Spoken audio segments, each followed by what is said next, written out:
Hello everyone, welcome you all to the YouTube channel of IFS। So आज का है lecture 5 जहाँ पर हम प्रैक्टिस करने वाले हैं 10 most probable and quick questions जो बच्चे टारगेट कर रहे हैं गेट 2025 का एग्जाम। यस, तो उनके लिए ये सीरीज है जहाँ पर हम डेली 10 क्वेश्चंस प्रैक्टिस करते हैं। Okay, from the topics of life sciences, ecology, evolution, biotechnology etcetera. Okay, so starting with the first question. आज ज़्यादा मैं क्वेश्चन जो लेकर आई हूँ वो जूलॉजी से बिलोंग करते हैं। So, which of the following is a correct match between the animal group and its unique characteristics? आपको एनिमल्स कुछ फालम दिए हैं और उनके कैरेक्टरिस्टिक्स आगे दिए हैं, मतलब वो कौन सी सिमेट्री शो करते हैं और वो डिप्लोब्लास्टिक है या फिर ट्रिप्लोब्लास्टिक है। आपको करेक्ट मैच यहाँ से ढूंढना है। ओके, सो फर्स्ट है हमारा कोरीफेरा जो बायलैटरल सिमेट्री शो करता है और डिप्लोब्लास्टिक होता है। यस, तो वो बायलैटरल सिमेट्री शो नहीं करता, वो रेडियल सिमेट्री शो करता है। यस, ना के बायलैटरल, वो रेडियल सिमेट्री शो करता है, वो डिप्लोब्लास्टिक होता है। यस, डिप्लोब्लास्टिक होता है, मगर ये ऑप्शन क्या है, रॉन्ग है, क्योंकि यहाँ पर बायलैटरल लिखा है। ओके, आंसर क्या है, ये रॉन्ग है। हमें करेक्ट स्टेटमेंट पूछा है, करेक्ट मैच हमें ढूंढनी है, बराबर है। Cnidaria bilateral symmetry and triploblastic. अब निडारियंस लाइक जेलीफिशेस, यस, और कोरल्स जो होते हैं, क्या ये बायलैटरल सिमेट्री शो करते हैं? यस, तो नहीं, ये भी रेडियल सिमेट्री शो करते हैं और वो ट्रिप्लोब्लास्टिक नहीं, वो डिप्लोब्लास्टिक होते हैं। अब क्या क्या फर्क होता है डिप्लोब्लास्टिक और ट्रिप्लोब्लास्टिक में? ट्रिप्लोब्लास्टिक वो होते हैं जिनके पास तीनों जर्म लेयर्स प्रेजेंट होती है, मेसोडर्म, एंडोडर्म, एक्टोडर्म। डिप्लोब्लास्टिक वो होते हैं जिनके पास मेसोडर्मल लेयर एब्सेंट होती है, सिर्फ एंडोडर्म और एक्टोडर्म होती है। ओके, तो बायलैटरल सिमेट्री की अगर हम बात करते हैं या फिर रेडियल सिमेट्री की, तो बायलैटरल क्या होता है कि जो दो इक्वल हाफ में डिवाइड होते हैं along a single plane. Okay, platyhelminthes की अगर बात करते हैं तो ये बायलैटरल सिमेट्री शो करते हैं और वो ट्रिप्लोब्लास्टिक भी होते हैं, मतलब उनके पास तीन जर्म लेयर्स प्रेजेंट होती है। तो दिस इज एब्सोल्युटली करेक्ट कि प्लेटीहेल्मिन्थेस ये फाइलम जो है ये बायलैटरल सिमेट्री शो करता है और वो ट्रिप्लोब्लास्टिक भी होता है। एनालिट्स की अगर हम बात करें तो इनके पास ओपन सर्कुलेटरी सिस्टम होती है क्या? तो नहीं, उनके पास ओपन नहीं, उनके पास क्लोज सर्कुलेटरी सिस्टम होती है। एक तो ये बायलैटरल सिमेट्री शो करते हैं, ये बायलैटरल सिमेट्री शो करेंगे, ये ट्रिप्लोब्लास्टिक भी होते हैं, ये ट्रिप्लोब्लास्टिक भी होते हैं, बट इनके पास क्या है, क्लोज्ड सर्कुलेटरी सिस्टम होती है, ना कि ओपन। कैसी है? Closed circulatory system. ओके, सो यहाँ पर हमारा करेक्ट मैच कौन सा हो जाएगा? तो option number C is the correct match.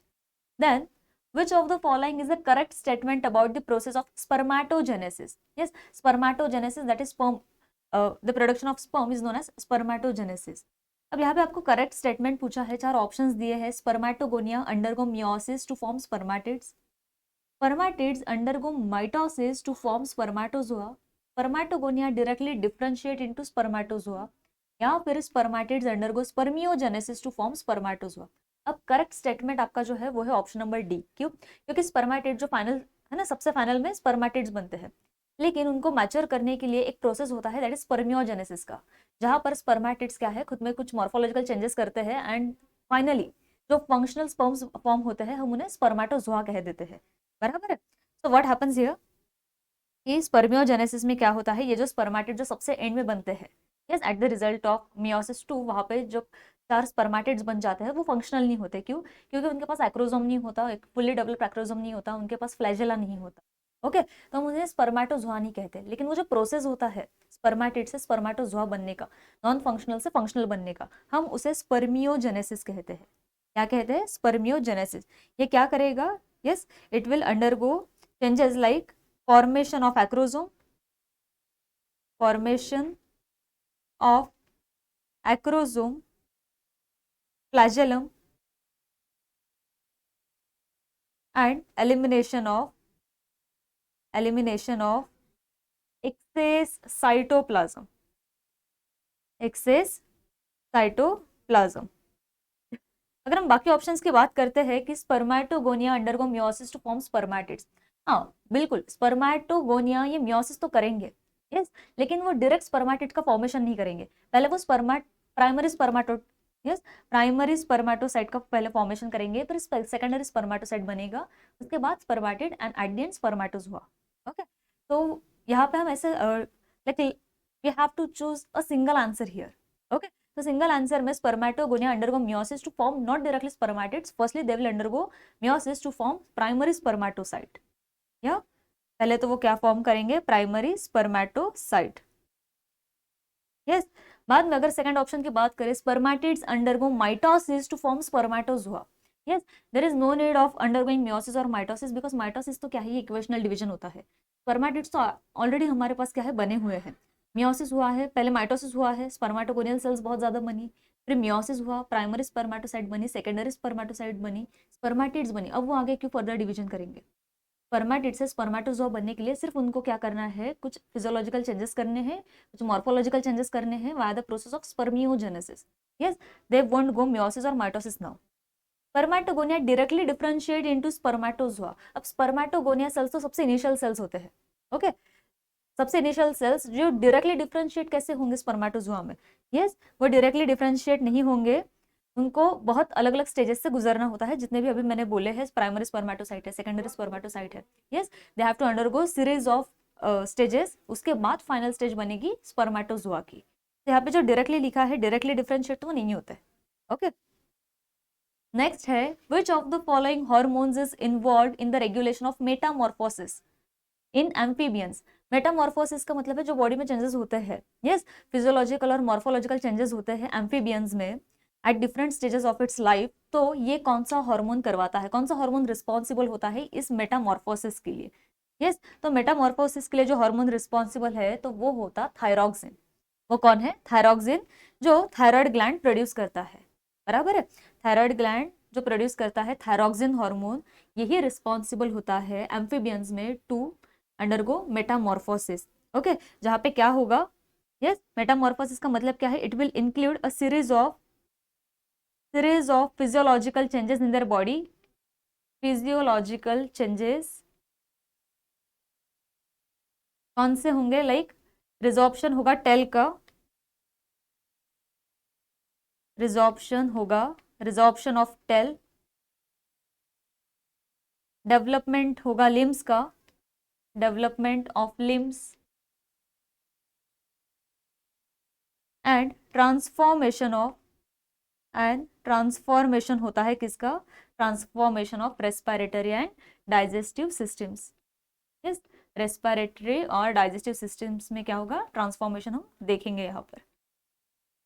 Okay, तो दिस आर सम चेंजेस जो होते हैं at the time of Metamorphosis in amphibians. अब इंसुलिन, एड्रेनालिन और ग्लूकागॉन की बात करते हैं, तो इंसुलिन क्या है, ये ब्लड ग्लूकोज लेवल को मेंटेन करके रखता है, कम करके रखता है। एड्रेनालिन, यस, एड्रेनालिन जो फाइट और फ्लाइट रिस्पॉन्सेज में काम करता है, जो एड्रेनल ग्लैंड सिक्रेट करती है। This is from pancreas, this is from adrenal gland and glucagon is also from the pancreas. Yes, जो ब्लड ग्लूकोज लेवल को बढ़ाने का काम करेगा। ओके, एंटीगोनास्टिक होते हैं इंसुलिन और ग्लूकागॉन। तो बेसिकली ये तीनों भी रिस्पॉन्सिबल नहीं होते in the process of metamorphosis, only one hormone is responsible which is secreted from our thyroid gland, that is thyroxine. Okay, next question है, which of the following is the correct statement about the human heart. Human heart के regarding correct statement कौन सा है। Yes, अब human heart के लिए आपको एक बेसिक सी बात पता होनी चाहिए, दैट इज कि in the human heart,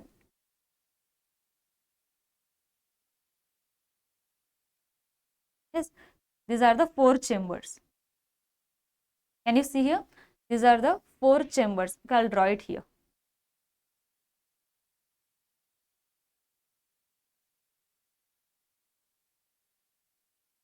ये क्या है, ये चार चैम्बर्स होते हैं। Okay, this is right atrium, this is left atrium, this is right ventricle and this is left ventricle. Okay, अब यहाँ पर क्या है, ऑक्सीजनेटेड और डीऑक्सीजनेटेड ब्लड आते जाते हैं। अब सबसे पहले तो डीऑक्सीजनेटेड ब्लड आता है बॉडी में, बॉडी का डीऑक्सीजनेटेड ब्लड आता है कहाँ से, ये सुपेरियर और इंफीरियर वेना कावा से। सबसे पहले वो कहाँ पर आएगा, it will enter into the right atrium. Yes, यहाँ पर जो ट्राइकस्पिड वॉल्व होती है, इसकी वजह से ये सभी ब्लड, डीऑक्सीजनेटेड ब्लड यहाँ पर आएगा, कौन सा, यहाँ पे आएगा डीऑक्सीजनेटेड। सबसे पहले तो डीऑक्सीजनेटेड ब्लड कहाँ पर आया है, राइट एट्रियम में।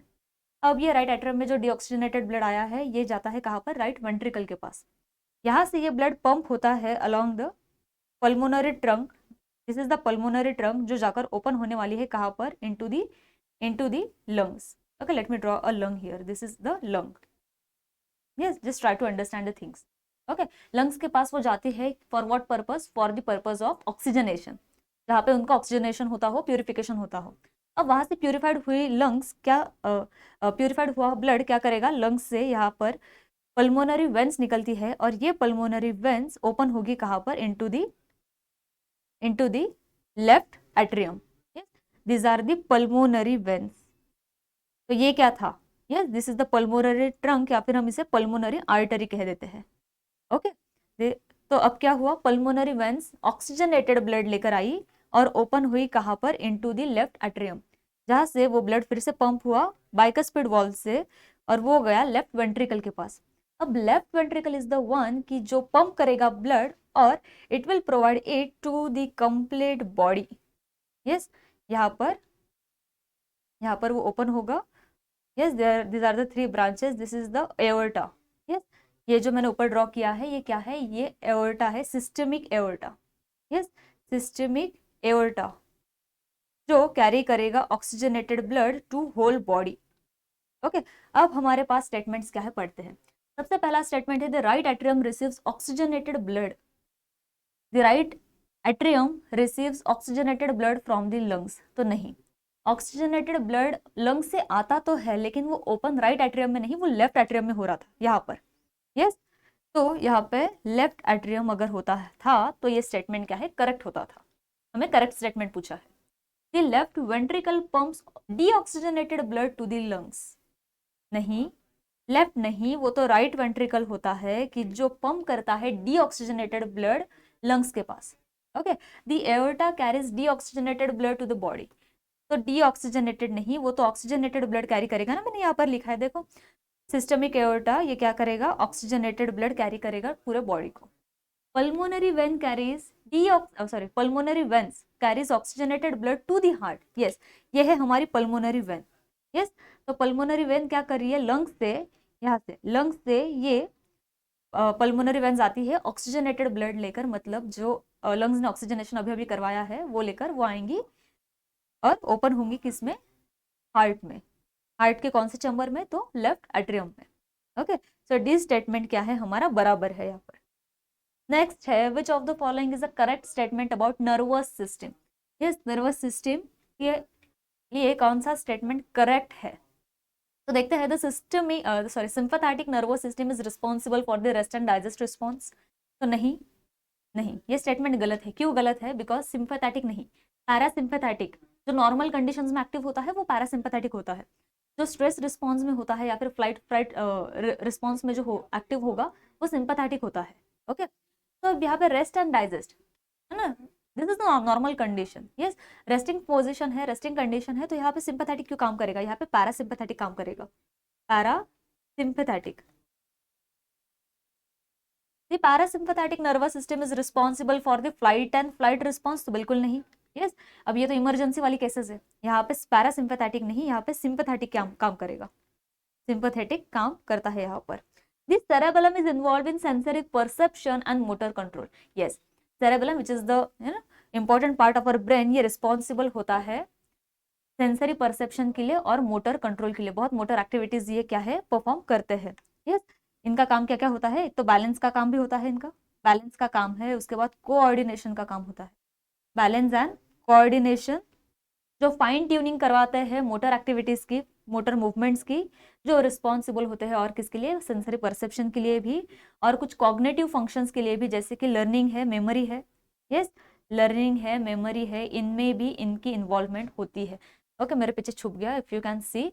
यस ओके तो बैलेंस के लिए भी होता है, मोटर एक्टिविटीज के लिए भी ये रिस्पॉन्सिबल है, कोऑर्डिनेशन के लिए, कॉग्निटिव फंक्शंस के लिए, लर्निंग और मेमोरी के लिए भी ये रिस्पॉन्सिबल होता है। तो करेक्ट आंसर हमारा कौन सा है यहाँ पे, यस सेरेबेलम वाला।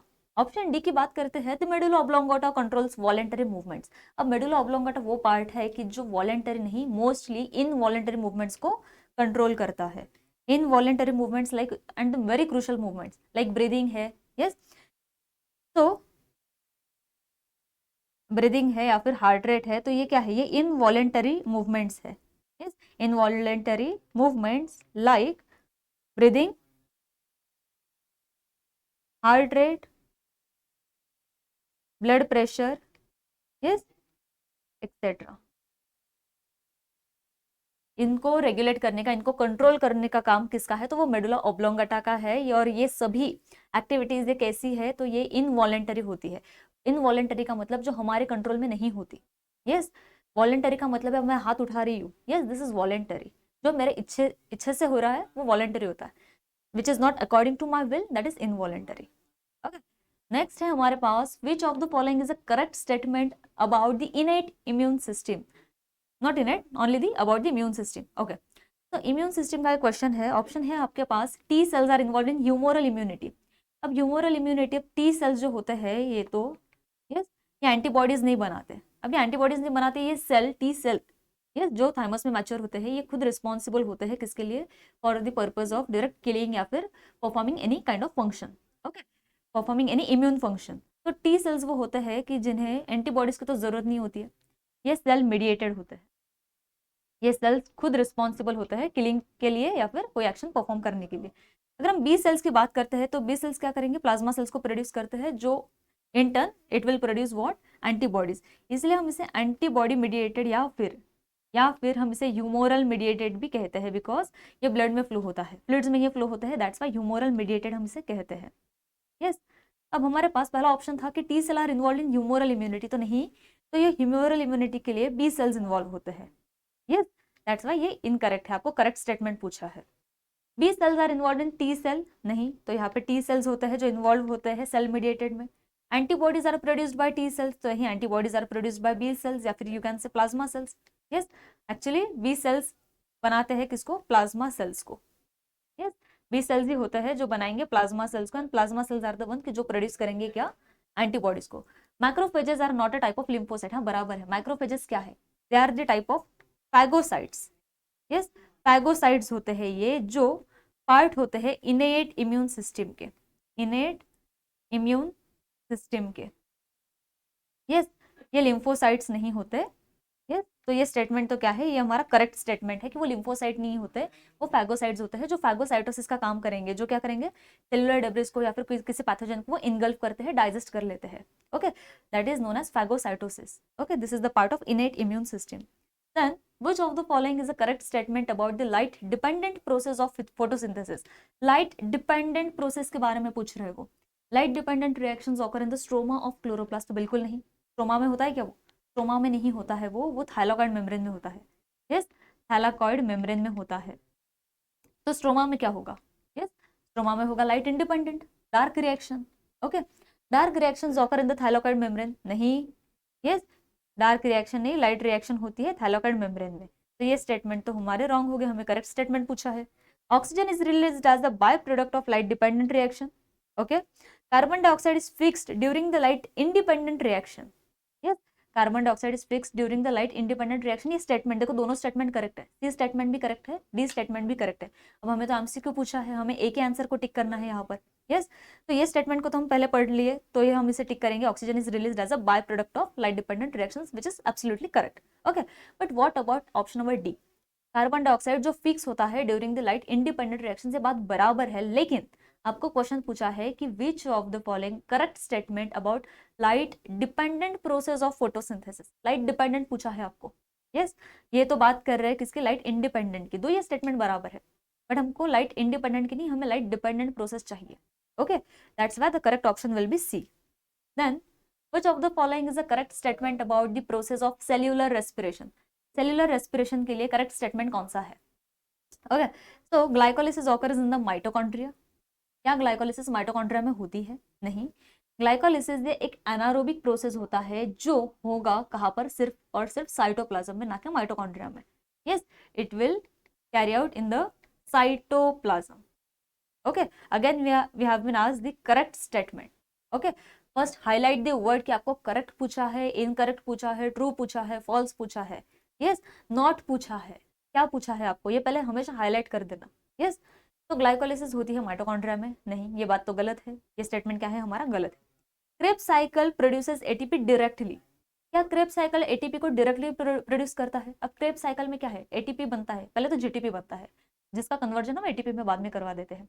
4 बार ऑक्सीडेशन होता है वहां पर, जहां पे 3 बार NADH बनता है और 1 बार FADH2 बनता है। यस, अब ये FADH2 या फिर NADH ये क्या है, ये चेक के फॉर्म में मिलते हैं हमें। जिसे हमें इनकैश करना होता है, उसे ऑक्सीडेटिव फॉस्फोराइलेशन से गुजरना होता है, तब जाके वो प्रोड्यूस करेंगे। यस, एक NADH2 हमें देता है 3 ATP, एक FADH2 हमें देता है 2 ATP, बराबर। तो ओवरऑल 24 ATP यहाँ पर बनते तो है, लेकिन वो डायरेक्टली नहीं बनते। It has to undergo a process known as oxidative phosphorylation and that's why this is incorrect. Okay, क्योंकि वो डायरेक्टली प्रोड्यूस नहीं होते। Electron transport occurs in the cytoplasm. ETC क्या साइटोप्लाज्म में होता है? तो ETC साइटोप्लाज्म में नहीं होता है। Yes, oxidative phosphorylation occurs in the mitochondria. Yes, absolutely correct. Oxidative phosphorylation जो है ये माइटोकॉन्ड्रिया में ही होता है। Okay, which is the final step. Oxidative phosphorylation ये कहाँ पर होता है? ये माइटोकॉन्ड्रिया में ही होता है। यस, ये होता है कहाँ पर? इनर माइटोकॉन्ड्रियल मेम्ब्रेन में, इनर माइटोकॉन्ड्रियल मेम्ब्रेन में। Okay, the correct answer here is option number D. Then, which of the following is the correct statement about the endocrine system? अब endocrine system के बारे में आपको पूछा है, जहां पर हॉर्मोन्स बनते हैं। Okay, so the pancreas produces insulin and glucagon. Okay, the thyroid gland produces adrenaline. अरे, थायराइड ग्लैंड एड्रेनालिन बनाएगा क्या? थायराइड ग्लैंड थायरोक्सिन बनाता है। यस, वो क्या बनाएगा? थायरोक्सिन, ना कि एड्रेनालिन। एड्रेनालिन कौन बनाता है? तो adrenal medulla is the one. Adrenal gland के पास एड्रेनल कॉर्टेक्स और एड्रेनल मेडुला दोनों होते हैं। यस, तो एड्रेनल मेडुला रिस्पॉन्सिबल होता है for the formation of adrenaline, yes, जिसे हम इपिनेफ्रिन भी कहते हैं, या नॉन एड्रेनालिन जिसे हम नॉर इपिनेफ्रिन कहते हैं। ओके, वही कॉर्टेक्स की बात करें तो कॉर्टेक्स फिर मिनरालोकॉर्टिकॉइड, ग्लूकोकॉर्टिकॉइड या फिर सेक्स कॉर्टिकॉइड उसके लिए रिस्पॉन्सिबल होता है। The pituitary gland is located in the neck. ये कब से हो गया? नेक में नहीं प्रेजेंट होता है। पिट्यूटरी ग्लैंड कहाँ पर होता है? यस, हाइपोथैलेमस के पास। यस, हाइपोथैलेमस के नीचे प्रेजेंट होता है pituitary gland in the brain region. Okay, ना कि नेक रीजन। नेक रीजन में तो थायराइड ग्लैंड होगी। The adrenal gland produces growth hormone. बिल्कुल नहीं, एड्रेनल ग्लैंड ग्रोथ हार्मोन क्यों बनाएगी? यस, पहला ऑप्शन जो था that is a correct answer of course, कि पैनक्रियास प्रोड्यूस करता है इंसुलिन और ग्लूकागॉन को। जैसे मैंने पहले ही आपको बताया कि इंसुलिन और ग्लूकागॉन क्या है, ये एंटीगोनास्टिक होते हैं। एक इंसुलिन होता है कि जो ब्लड ग्लूकोज लेवल कम कराता है, ग्लूकागॉन वो होता है जो ब्लड ग्लूकोज लेवल बढ़ाता है। Okay, so both are acting on the same thing. Yes, same चीज पर वो दोनों एक्ट कर रहे हैं, but in the opposite direction. Okay, एक ब्लड ग्लूकोज को बढ़ा रहा है, एक दूसरा ब्लड ग्लूकोज को कम करवा रहा है। So this is the correct answer. अब next है हमारे पास and the last question of today's series. Which of the following is a correct statement about the process of ecological succession? Yes, correct statement पूछा है आपको ecological succession के बारे में। Primary succession occurs on previously uninhabited land. Yes, primary succession क्या होता है? जो lifeless land होती है, जहाँ पर पहले कभी लाइफ नहीं थी। Yes, जहाँ पर कभी भी पहले लाइफ नहीं थी, लाइक बेयर रॉक या फिर बेयर लैंड हम कह सकते हैं, और पहले बार वहां पर कुछ तो लाइफ बनी है। यस, तो ये पहला स्टेटमेंट एकदम बराबर है कि लाइफ प्राइमरी सक्सेशन क्या होता है कि जो previous that occurs on the previously uninhabited land. Yes, ये स्टेटमेंट तो बिल्कुल बराबर है कि पहले कोई भी वहां पे रहता नहीं था, एक बेयर लैंड थी और वहां पे लाइकेंस और फिर मॉसेस आए और उन्होंने क्या किया, फिर सक्सेशन स्टार्ट कर दिया। ओके, फिर सेरल स्टेजेस आती है और फिर हाइडेंट क्लाइमेक्स कम्युनिटी आती है, जहां पर हम एक बैलेंस देखते हैं स्पीशीज का और एनवायरमेंट का। Okay, secondary succession occurs on the land that has been disturb.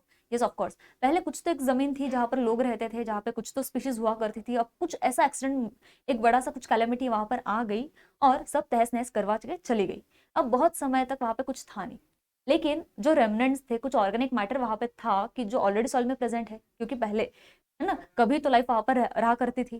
ठीक है, अब कुछ कारण वो लाइफ तो चली गई, पूरी डिस्ट्रॉय हो गई, लेकिन अब कुछ सालों बाद क्या हुआ, फिर से जो ऑर्गेनिक मैटर वहां पे प्रेजेंट था, क्योंकि सॉइल अच्छी वहां पर बनी हुई थी, तो वहां पे क्या होगा, फिर से लाइफ इजीली क्या है, अकोमोडेट कर सकती है, फिर से वहां पर सक्सेशन स्टार्ट कर सकती है।